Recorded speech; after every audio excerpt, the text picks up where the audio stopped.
Amados, bom dia. Hoje é dia 15 de outubro do ano da graça de 2024.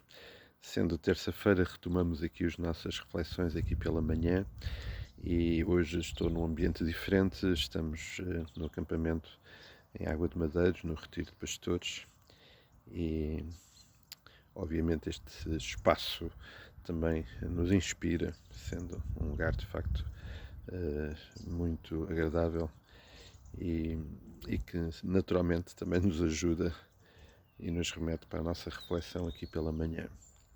Queria trazer à nossa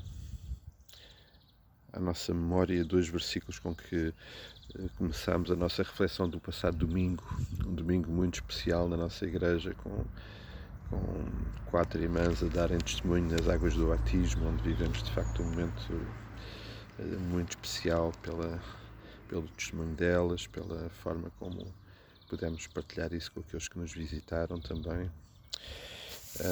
Mas eu queria novamente partilhar dois versículos que lembramos. Por volta da meia-noite, Paulo e Silas oravam e cantavam louvores a Deus, e os demais companheiros da prisão escutavam. Um pouco mais à frente, no versículo 27, diz: O carcereiro despertou do sono e, vendo abertas as portas do cárcere, puxando a espada, ia suicidar-se, supondo que os presos tivessem fugido. No passado domingo, à luz destes dois versículos, questionava-nos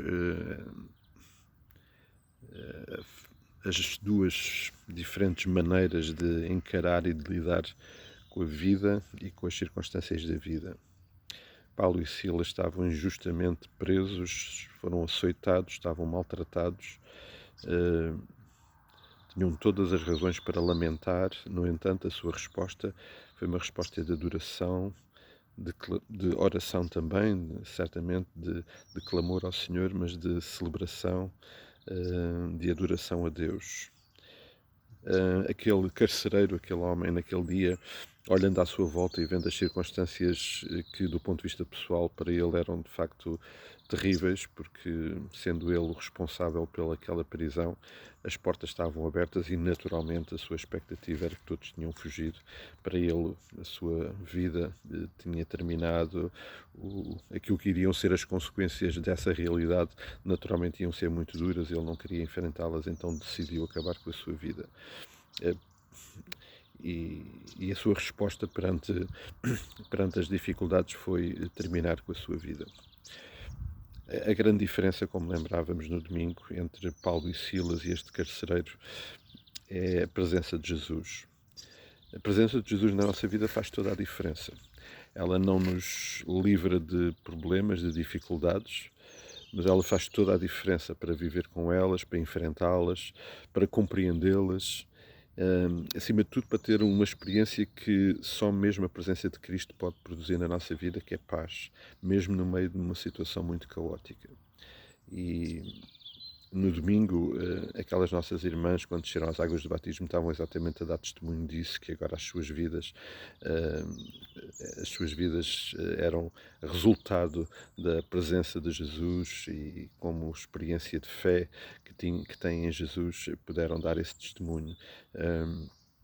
E obviamente foi impactante podermos partilhar isto e podermos questionar também alguns que estariam connosco que não tinham essa experiência de ter um relacionamento com Jesus, a serem desafiados a tê-lo. Mas para nós hoje aqui eu gostaria de nos questionarmos individualmente como é que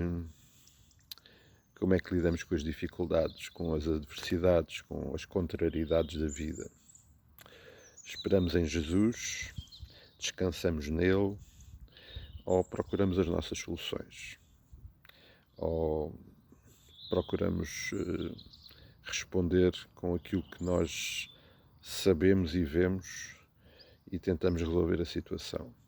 De facto, um dos problemas daquele carcereiro naquele dia foi exatamente ele não saber o que estava a acontecer à sua volta. E ele pensava que todos tinham fugido e de facto não tinham fugido. E esse é um problema que nós temos muitas vezes na nossa vida, é porque nós agimos, pensamos e falamos em função daquilo que sabemos e estamos a ver. Mas isso é só mesmo o que nós sabemos e vemos. Aquilo que Jesus sabe e vê é muito mais, e obviamente os propósitos deles vão sempre muito além daquilo que são os nossos.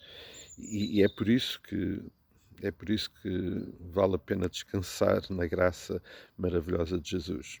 Eu estou convencido que Paulo e Silas naquele dia não estavam a entender, não sabiam o que é que ia acontecer a seguir, hum, não teriam, estariam de facto também preocupados, mas eles revelam uma paz e um descanso ao ponto de celebrar a Jesus, ao ponto daqueles que estavam perto deles o ouvirem. Essa tem que ser a nossa resposta. No meio às circunstâncias, nós temos que agir não em função das circunstâncias, mas em função de Jesus. Foi isso que Paulo e Silas fizeram. O carcereiro não o pôde fazer porque não tinha. Mas para nós que temos Jesus na nossa vida, às vezes também nos descuidamos e nos esquecemos. Em vez de agir em função daquilo que sabemos e vemos, precisamos de agir cada vez mais em função daquilo que Jesus sabe e vê, na total e absoluta dependência dele. Eu espero que possamos ser, à luz deste texto, desafiados a cada vez mais viver e descansar nessa maravilhosa graça, que de facto a graça dele sempre será para nós suficiente. Um grande abraço, um resto de dia abençoado, e que o Senhor continue a derramar a sua bênção e presença sobre as vidas de cada um de nós. Até logo, até amanhã, até quando o Senhor assim o permitir.